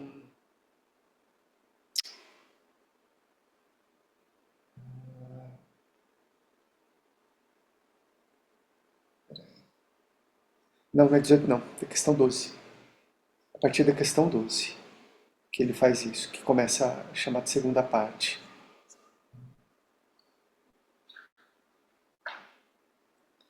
Agora, eu não trabalhei extensamente essa parte ainda, então não saberia te dizer exatamente qual é o contexto no qual ele faz essa retomada.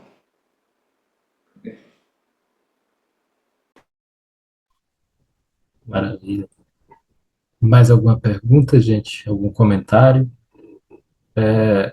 Fiquem à vontade. Enquanto vocês pensam em algo, caso queiram, eu gostaria de fazer uma pergunta para o Tiago. Na verdade, Tiago, apenas uma questão de esclarecimento, porque eu gosto muito desse tema que você trouxe. Me interessa bastante a Avicena como a fonte do Veritate Questão Arqueína. Acho que você está correto, acho que Hertzen está correto nesse aspecto. E aí, eu queria que você comentasse, se você puder e quiser, sobre a primeira linha do texto que você cita do Avicena Latino, do Metafísica 1.5, na qual a Avicena diz que são primeiras impressões. E eu já havia notado isso antes, mas eu gostaria de ouvir sua opinião, se há uma diferença ou não com relação ao De Veritate, porque no De Veritate são primeiras e para Tomás há uma diferença entre concepção intelectual e impressão intelectual. Sim. Você acha que haveria essa diferença? Você acha que o modo como Tomás lê, ele acaba tirando um pouco da influência abissiniana nesse aspecto, ou não? Gostaria de te ouvir a respeito. Perfeito. Bem, eu acho que me parece que sim, o Avicennas, de fato, ele é uma fonte importante para o Tomás, né? Que ele é citado pelo Tomás centenas de vezes, não dezenas, né? Uma busca ali no corpus tomístico, no nome do Avicenna, mostra que ele aparece centenas de vezes nos textos de Tomás. E eu acho que a questão, por exemplo, essa distinção entre concepção e impressão, me parece que quando o Avicenna fala em impressão, isso está mais próximo do que o Tomás considera como o Cadere, como aquilo que é primeiro, do que propriamente como algo que é concebido. Eu acho que isso também parte, na verdade, de três conceitos, que seria o Cadere, isso no caso do Tomás, do Cadere, da noção e da concepção, né? Me parece que a noção é aquilo que é notado e a concepção é aquilo que é produzido. Então, eu acho que no caso do Tomás, a concepção em si exprime uma atividade intelectual, né? Não sei se propriamente do intelecto ou do intelecto, da imaginação, mas, enfim, pressupõe uma atividade, né? Enquanto que a noção, e no caso talvez da impressão, por isso que eu associo mais ao verbo cadere, com uma certa passividade ou uma certa capacidade de receber algo. Então, acho que no caso do Avicenna, é justamente aquilo que primeiro é recebido. Por isso que eu associo mais a questão da impressão com o cadere, né? Aquilo que chega ali na alma, e a concepção como aquilo que a alma depois produz a partir disso que ela recebe, né?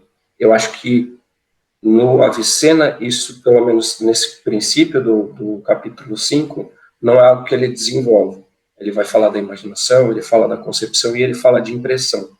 Mas me parece que no Tomás isso é uma coisa mais clara. Eu acho que ele aceita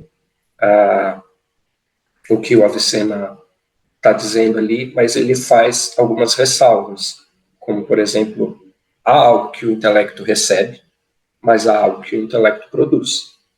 E isso tem que ser dividido. Então, eu acho que, por exemplo, o Tomás não utiliza impressão porque ele vai falar isso não chega pronto.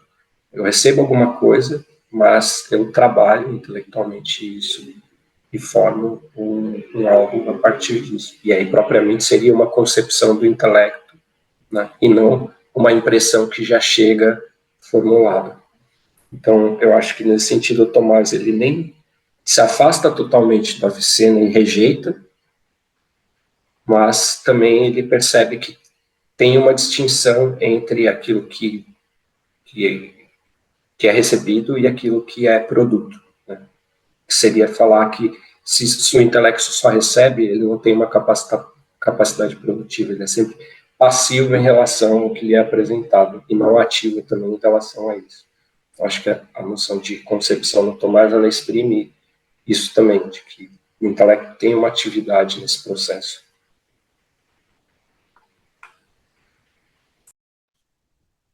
Certo. Maravilha. É um tema instigante. Até porque eu acho que o verbo, acho que é determinante também. A resolução já é uma marcha analítica, como traduzia o Francis Benjamin.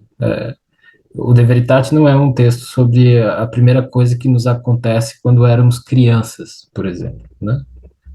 Não é um texto de psicologia genética, é um texto de investigação do metafísico, estabelecendo seus princípios para fundar a ciência, né? Então, aí já acho que já gera essa distância que você diz da produção de algo, não é um princípio passivamente recebido.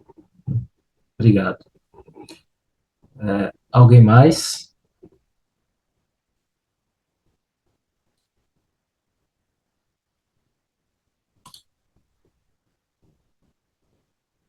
Verifiquei no chat aqui. Não. Pois não, Tiago. Algo que eu estava pensando, inclusive, uma pergunta para você, professor Matheus. Você utilizou o comentário às sentenças, né? E muito se fala, por exemplo, sobre a questão 1 do De Veritate, né, como um texto central para a questão dos transcendentais. De fato, é um texto onde o Tomás, na resposta, ele vai realmente sistematizar um pouco todos aqueles termos considerados como os transcendentais do Tomás. Né? Ressalvo que, dependendo do autor, os termos mudam. Mas verifica que alguns desses termos já estão presentes no comentário à sentença, né, sobre um outro aspecto. E a minha pergunta, na verdade, o texto do comentário à sentença é um texto anterior e um texto considerado um texto de juventude. Né? Mas a minha leitura, por exemplo, do comentário às sentenças, apesar de ser um texto de juventude, ali já há uma fundamentação e já há uma base que depois será desenvolvida por exemplo, no De Veritate. Então, ali já estão incluídos algumas questões, não lembro exatamente agora qual é a questão, mas questões relativas à predicação, ao que é comum, né, a questão da transcendência e do transcendental, essa divisão, né, essa noção de Deus como causa, a criatura como causado, mas que também não tem uma cisão total entre as coisas. Então, eu queria perguntar para você, qual é a relevância, por exemplo, do comentário às sentenças como um texto que se inclui nessa discussão dos transcendentais, e não como um texto que, assim, não, é um comentário, é uma outra coisa, é um texto de juventude, não tem uma relevância tão grande para a discussão. Obrigado pela pergunta, Tiago. Eu acho que converge com as nossas apresentações, em última instância, e sobretudo com a do professor Márcio, porque não à toa que há uma discussão sobre apropriado, sobre nomes divinos, sobre a relação entre Deus e criaturas, a divindade e as criaturas, porque me parece que por ser um registro de juventude, o Tomás está inserido num debate intelectual muito próximo a esses outros autores que também desenvolveram, se acreditamos na interpretação historiográfica do Hertzen, né, segue de fato uma linha que une a discussão dos nomes divinos, e aí pouco importa se seja a recepção do Pseudo-Dionísio, enfim, de Maimônides, mas a discussão dos nomes divinos por um lado e a discussão predicativa dos transcendentais por outro. Então parece que esses autores todos, eles têm essa preocupação, né, de Filipe Chanceler, Alberto Magno, todos os que o Carlos mencionou muito bem. Então, veja, essa confluência, ela existe no debate do texto do Tomás. O que eu procurei chamar a atenção é que, muito embora esteja presente essas discussões no comentário às sentenças, depois a sistematização, entre aspas, do Tomás, ela será feita de maneira a dividir os expedientes teóricos, a separar. Então, no De Veritate não tem divindade, não tem nomes divinos, na questão 1, artigo 1. Na Suma de Teologia, tampouco. Ou seja, há uma divisão criteriosa dos expedientes teóricos. E isso eu acho que é uma característica muito própria de Tomás, de marcar uma diferença radical. Há semelhança, sim, por participação, causado, etc., analogia, mas em Tomás há uma divisão radical entre aquilo que é próprio de Deus e aquilo que é próprio das criaturas. E a doutrina dos transcendentais dele tem essa marca. O que eu mencionei no final, que talvez não tinha tempo para isso, nem fôlego para isso, o que me interessa no momento é aquilo que eu falei no final. Começa a discussão dos transcendentais com as discussões unidas, há uma cisão estabelecida sobretudo por Tomás de Aquino, mas não apenas por ele, e depois ocorre uma confluência na discussão do subjecto da metafísica, e sobretudo a partir de Henrique de Gand. Henrique de Gand, dos escotos, de Dietrich de Freiberg, Meister-Eckhart, eles vão buscar gerar uma confluência entre a predicação dos transcendentais e a predicação dos nomes divinos. Parece que a história retorna à discussão conjunta dos dois expedientes. Nesse sentido, eu acho que Tomás é um pouco mais econômico, né? Ele separa a discussão e trata os transcendentais tão somente no domínio predicativo. Mas eu concordo contigo, o comentário às sentenças é um texto fundamental para entender a discussão, e mais ainda, no próprio comentário às sentenças, o Tomás já percebe que há um duplo expediente teórico. O problema é que ele não se compromete, do ponto de vista da ontologia dele, com a confluência entre divindades, a predicação da divindade e a predicação das criaturas. Não há essa horizontalidade em Tomás, como haverá depois, dos escotos, por exemplo. Acho que é por isso. Muito obrigado. Julio César levantou. Buen día, Tiago. Tengo una pregunta que acaba de hablar Mateus. En la historia del pensamiento filosófico encontramos que términos, conceptos, palabras filosóficas pasan del griego al árabe y del árabe al latín, como el intelectuagente, al-aql al-ma'qul en árabe, por ejemplo, que usted mencionó, y otros términos. Cuando uno lee a la Avicena latino, que acaba de hacer usted a la Avicena latino, uno encuentra como musulmán una cristianización de Avicena en la lengua latina. ¿Usted qué opina de eso?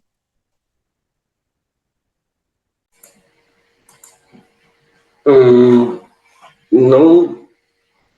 eu não sei se eu sou capacitado para responder, porque a minha pesquisa não entra nesse âmbito, às vezes, da esfera da influência, né? Mas eu apelo ao Avicena latino porque o meu objeto de estudo, na verdade, está dentro do Tomás. Então, está dentro do latim, da língua latina, né? Mas, de fato, percebe-se que nas traduções você tem esses desenvolvimentos, né? E eu costumo trabalhar também com traduções, é muito difícil, às vezes, você encontrar aqueles termos que expressam toda a tradução, se perde alguma coisa.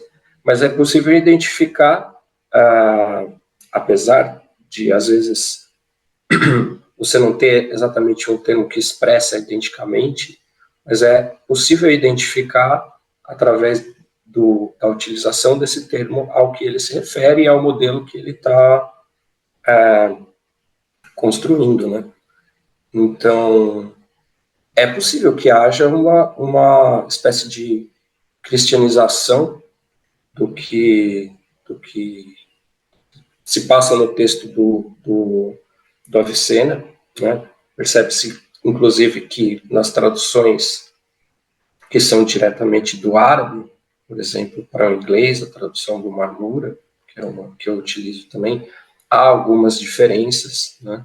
E também que algumas coisas muito provavelmente também se referem a termos do grego, da metafísica do Aristóteles, né? Então, é possível que haja realmente essa mescla, digamos assim, e às vezes uma transposição para uma outra língua, na transposição para uma outra língua, haja uma influência. Mas eu acho que o que às vezes talvez mais pese em relação à tradução de um termo isoladamente é o modelo teórico que ele está incluído, né? E aí eu acho mais difícil que isso aconteça. Você pode às vezes mudar o termo, mas o arcabouço teórico ali já não fica tão diferente, né? Mas eu não saberia dizer se, de fato, eu posso falar, não, esse termo passa do grego para o árabe, por uma influência tal, desse jeito, e depois do árabe para o latim, por essa, porque também eu não tenho nenhum tipo de materialidade para afirmar esse tipo de coisa. Mas eu acho que nessas traduções, obviamente, alguma interferência deve ter, né? da própria passagem de linguagem e da compreensão de um termo. Obrigado. Carlos. Comigo já? Ah, ok. Deu uma. Eu queria comentar sobre a pergunta do Julio César. Muito, muito interessante a sua pergunta, Julio. E se você me permite te trazer você para dentro das nossas linhas de investigação, nós quatro, o professor Matheus, o professor Márcio, o Tiago e a minha, a, em algum momento aqui no nosso grupo de pesquisa na universidade, nós já nos perguntamos, e é só uma hipótese, só pura e mera hipótese, que se houve uma latinização de Avicena, talvez o próprio Avicena seja o responsável por isso, pelo seu possível neoplatonismo. Eu coloco isso, inclusive, para o professor Matheus, porque ele dedica um capítulo da tese de doutorado dele a como Tomás de Aquino lê Avicena. Mas talvez a Avicena, de alguma forma, tenha contribuído para que, se eu não sei se houve, porque nós não lemos Avicena em árabe, eu não tenho condições de ler Avicena em árabe, mas se houve esse processo de latinização de Avicena, talvez uma das hipóteses de interpretação seja talvez uma possível identificação do neoplatonismo em Avicena, principalmente em relação à teoria do conhecimento da Avicena, intelecto, a questão da teoria das primas impressões, as primeiras impressões de Avicena. Então, eu só queria fazer essa abordagem, porque a sua pergunta, Julio, foi muito, muito interessante. Valeu, muito obrigado. Muito obrigado.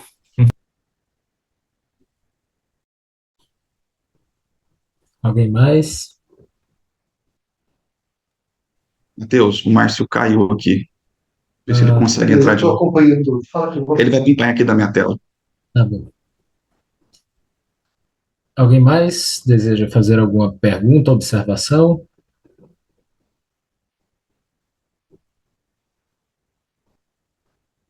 Bem, então eu gostaria de agradecer a presença de todas e todos em nossa mesa. Mais uma vez, eu gostaria de agradecer a coordenação do evento, na pessoa da professora Laura, aqui presente, por acolher nossa proposta de mesa nesse interessantíssimo congresso de medieval.